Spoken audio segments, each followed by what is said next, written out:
Thank you so much for being here for another Friday for the EEN Book Club. As always, it's so good to gather with everyone and have this time of learning and fellowship together. So now I will pass it over to Beth, who will open us up in prayer and then introduce our speaker for the day. Thanks for being here, everyone. Take it away, Beth. Thanks, Tori, and welcome. Today I am actually coming to y'all from Mobile, Alabama. I am at my dad's house. As you can see, the Great Wall of China behind me.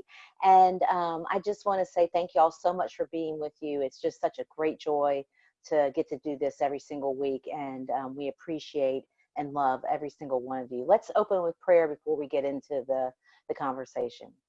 Dear Heavenly Father, thank you for this time together.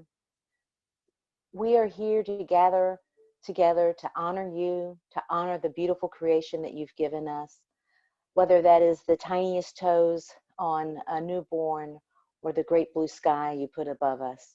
Dear Lord, help us to be enriched and deepened and able to be your hands and feet as we walk deeper into this conversation, and help us to care and love for your creation. Amen. So let's get on to it. So this week we're in chapter 7, which is the Silver Buckshot chapter, and Paul is back with us. We're so honored that Paul can be with us each and every week. Sorry, not each and every week, but every time that he can be with us. So because we just appreciate his insight so much. And so for those of you who might be new to the book club, Paul is the co-author with Reverend Mitch Hescox, the CEO and president of EEN. Paul is a meteorologist and a very well-known figure in the Minneapolis area. And so without further ado, Paul, take it away. Wow, nice introduction. Thank you, Beth. You're welcome. The Wall of China is very cool. Thanks. That is awesome. That is one of the best I've seen. It's funny, there's on Twitter, there's a site called Room Raider. I don't know if you've seen this, but they actually go in and they critique all of the people that show up on television and the backgrounds behind them, and they rate them from 1 to 10. I would give that a 10. That is very cool. I'll let him know. He'll be very excited.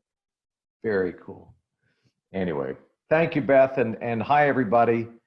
And as a meteorologist, I feel compelled to apologize for the weather. The weather may be fine where Beth is right now, but it's weird to be talking polar vortex in mid-May. I mean, it's just the fact that it could snow in Pennsylvania and Maryland and the mountains of Virginia. It's just bizarre to me. But what we're seeing is more weather disruption. These crazy oscillations and what meteorologists call a high amplitude pattern is just one more symptom of very rapid warming in the Arctic. The Arctic, the northern latitudes, warming much faster than the rest of North America, and that every now and then, not every week, not every month, but it creates these crazy extremes. So we have record heat in the west, record cold in the east. Anyway, that's not what I'm talking about today. I want to, first of all, thank you for your interest in this subject. It is a tough subject sometimes with some people who simply don't want to be presented with evidence and data and facts. It's funny, all of us process big problems differently. For many, it's just easier to dismiss, deny, ignore than to actually focus in on a problem. But in this case, when I go out in my talks, I've found very early on, talking to corporations and to schools and to churches, that people perk up when you talk about solutions. And it's almost gotten to the point where I don't want to bury the lead, that if you start with solutions and remind people that we don't need a miracle technology to wean ourselves off fossil fuels, that we have everything we need. We just need to go faster. And oh, by the way, it will save you money over the long haul. And at the end of the day, I think what buoys my spirits and my sense of optimism, some would say naive optimism, is the fact that the arc of technology and falling prices makes this a no-brainer. It's a no-brainer today. And within a year or 2 or 5, it will truly be the mother of all no-brainers. I like to remind people that enough sunlight falls on the earth every hour to power the entire world's economies for 1 year. It just blows me away. In the last decade, the price of wind, the cost of wind power has dropped by 65%. The cost of solar has dropped by 80%. Energy storage, these big batteries that store the electricity on the days where the sun doesn't shine or the wind doesn't blow, you've got these huge batteries which are becoming more powerful and cheaper with every passing year. The price of energy storage has dropped 76% in the last 8 years. And I also, when people say, well, you know, we need fossil fuels and all those jobs,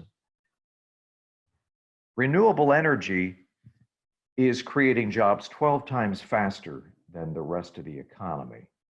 So the number one job, at least it was as of a few months ago, wind turbine technician.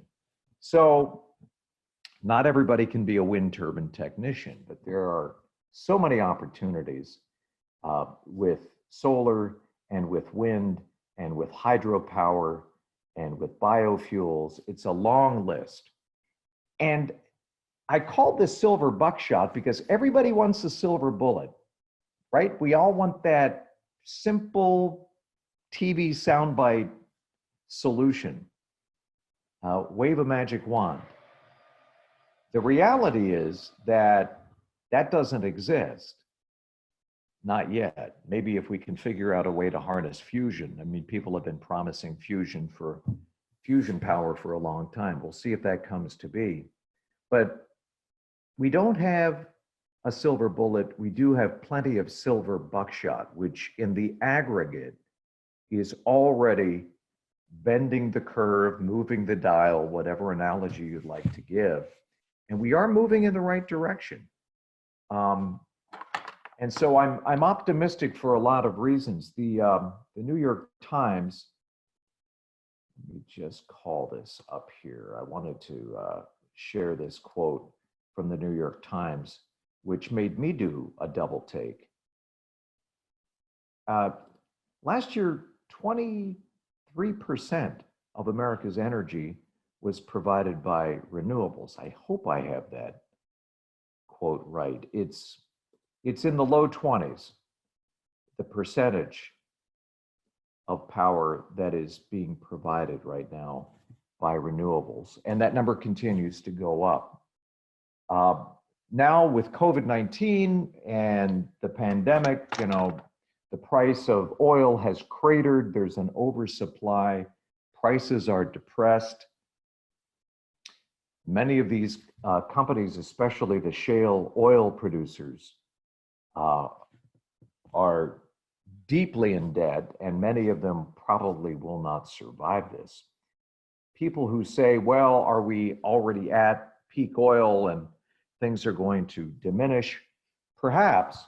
I don't have the answer key, but I do know that even with the precipitous, calamitous drop in oil prices because of less demand in recent weeks and recent months, the price of renewables continues to fall on a path that's somewhat similar. It's not identical to Moore's Law. Many of you have heard Moore's Law.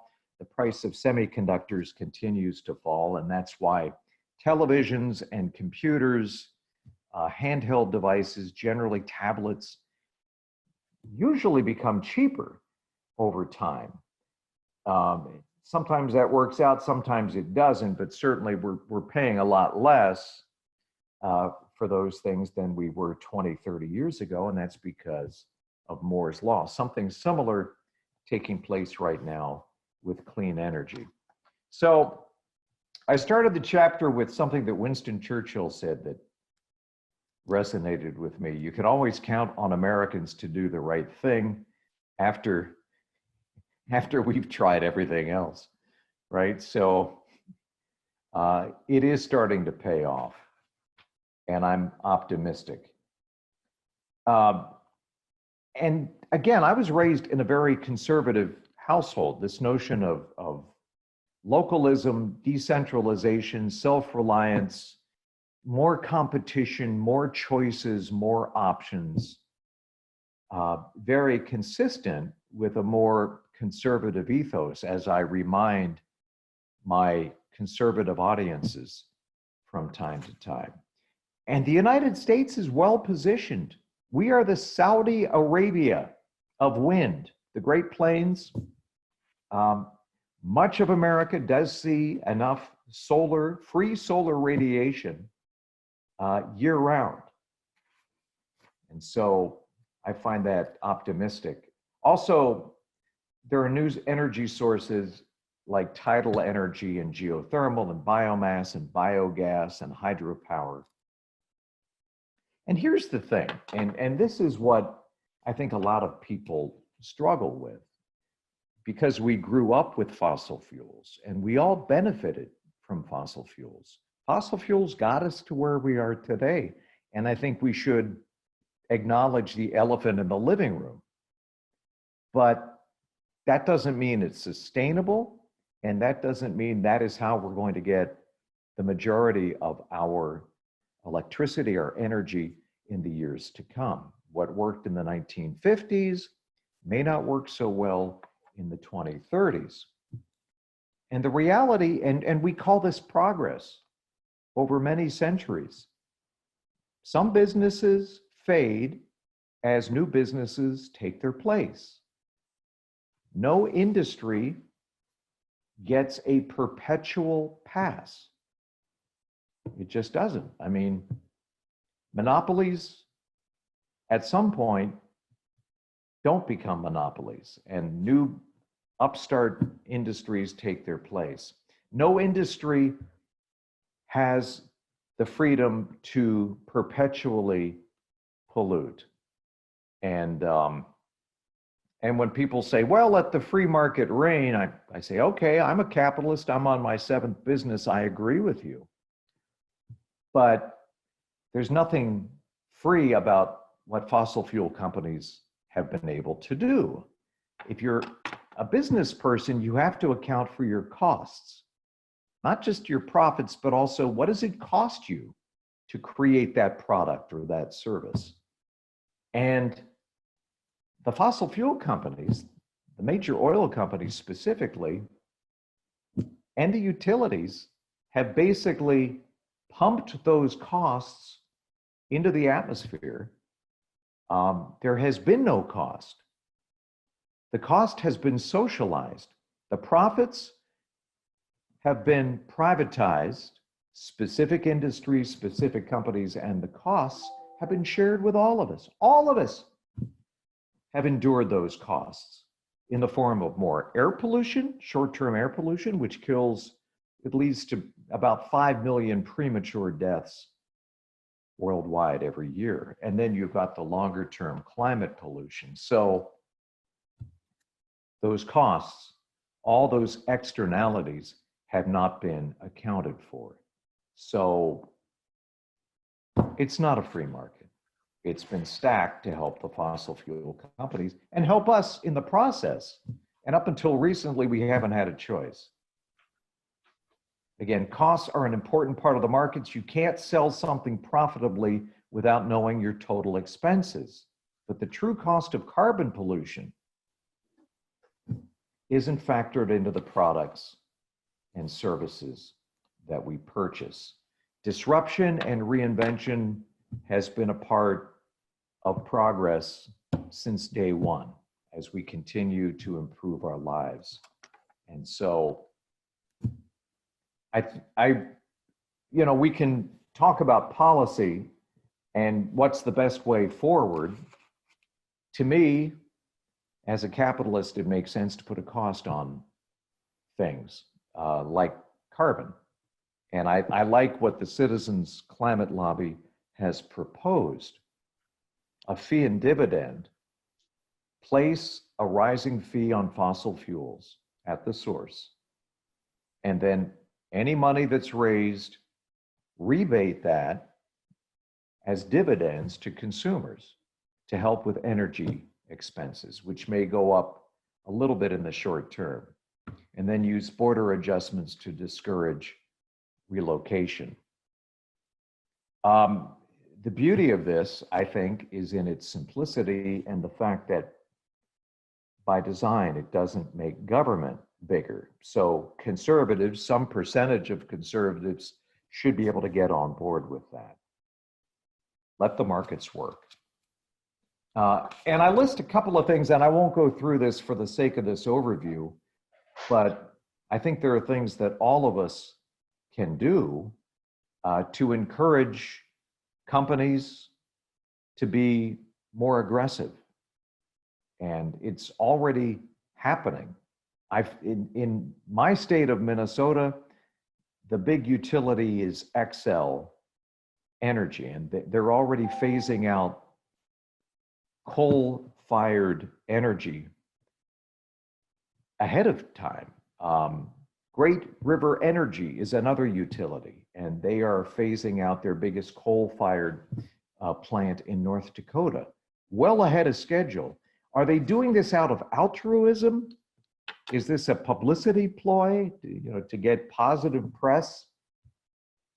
Maybe that's part of the equation. My hunch, my suspicion is because it's just cheaper to go with renewables. That said, we need baseline power, right? We need a consistent baseline. And in the short term, that's going to come predominantly from natural gas, which again, isn't perfect, but it produces roughly half the emissions that coal does. So it's better. It's not great, it's better.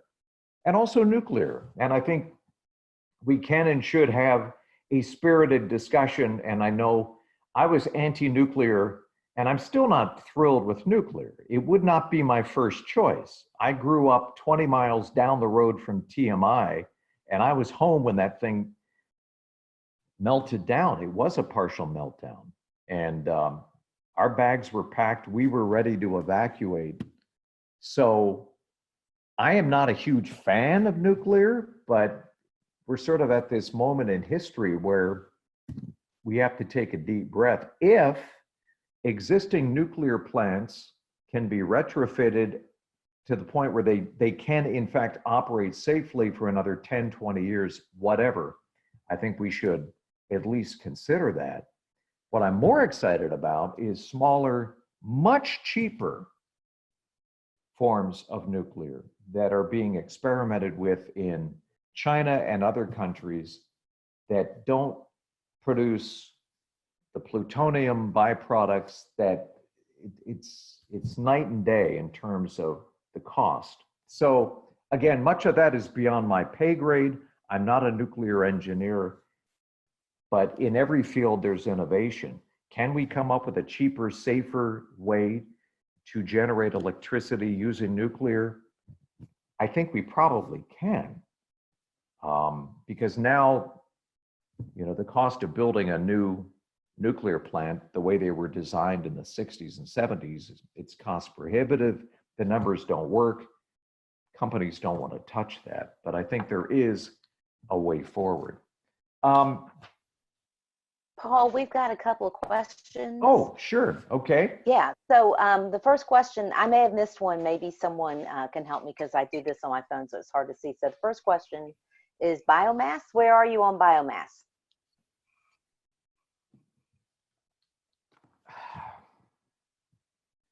I think it's To be honest, I don't know enough about biomass to talk at length about biomass and the pros and cons. I realize there are some negatives with biomass. You know, wood pulp and some of the issues that brings up. I think it's something we need to look at and we need to have discussions about. I'm much more optimistic about solar and wind and even biofuels than I am about biomass, but I think it can be part of a diet of increasingly clean, renewable options, Beth. And I do know that down south, where we have big forestry industry, that biomass has certainly been a solution that's been touted. I think the purists in us would say that biomass is you're still burning, right? And so Right. you're still creating emissions. It's better, but not the best. And when You're you have releasing options, carbon by burning. right? Yeah, I get that, and I know it comes with some hair. Yeah, Right. But it creates jobs too. So, so the other question was about what are your sort of thoughts with the solar tariff that occurred in 2018 about how that affects the industry? The tariffs? The tariffs on China, because most of the panels are manufactured in China now. Well, I think this pandemic is teaching us many lessons, and one of those lessons is we can't necessarily rely on supply chains, global supply chains,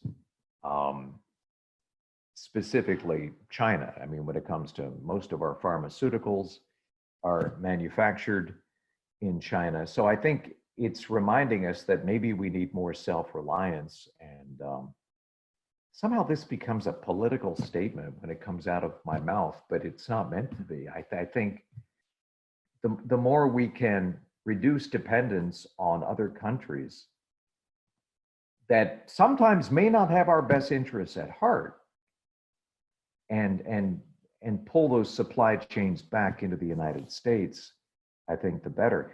Again, but the prices of solar are falling so precipitously that at some point, I don't understand why we can't be manufacturing these solar panels in the United States and still seeing the same cost savings in this country. I realize there's always a temptation to go to the lowest bidder, right? That's capitalism in action. But when that lowest bidder is consistently halfway around the world with tenuous supply chains that can get mucked up, especially at times like this, I think it's making us look at everything. But I think, to me, a tariff is a Band-Aid. It's a temporary pseudo solution. But once people realize that we can create more clean, green jobs in this country, and that, I'm sorry, clean coal is an oxymoron. It's up there with jumbo shrimp. Clean coal is not coming back. But that's okay. And that we can retrain people, and there are new opportunities, new careers, and that you can support yourself and your family with these clean, green, renewable options. I think we just need to do a better job of outreach and showing people what is possible and what is inevitable, and getting some buy-in from people. I don't think people are wired to be anti-clean energy. I just think they need to understand what the real opportunities are today and how they can be a part of what comes next. Thank you. And if you don't mind sharing a little bit, the beauty of EEN is we've got a lot of really smart people associated with us. And we don't normally use the formal title, but Dr. Jessica Moorman would like to address the biomass issue. Please. Thanks, guys. I just wanted to give a quick ad. Before coming to EEN, I was at the Department of Energy, and they're putting in a lot of research, R&D into bioenergy. And one thing I came away from that experience was with the perspective that it's still a hard nut to crack. And so the promise of it, there may be, I think there's, as Paul said, other technologies that are already available and at scale and can be deployed at scale and are being deployed at scale, may be more promising than bioenergy. Another important thing to keep in mind is that whether it's from wood or from corn ethanol, where it has a very large land footprint that may take away from farming for food, and also can potentially, it can also contribute to deforestation if not done well. So just to say, it is part of the portfolio, but I think there's some more promising technologies out there. Great. Thank you so much, Jessica. And Thank you. Paul, we really, really appreciate your comments. They're always so thoughtful and informative. And but it's time for us to move into small groups. So Tori is going to send us out in small groups, and we'll see y'all in the small groups.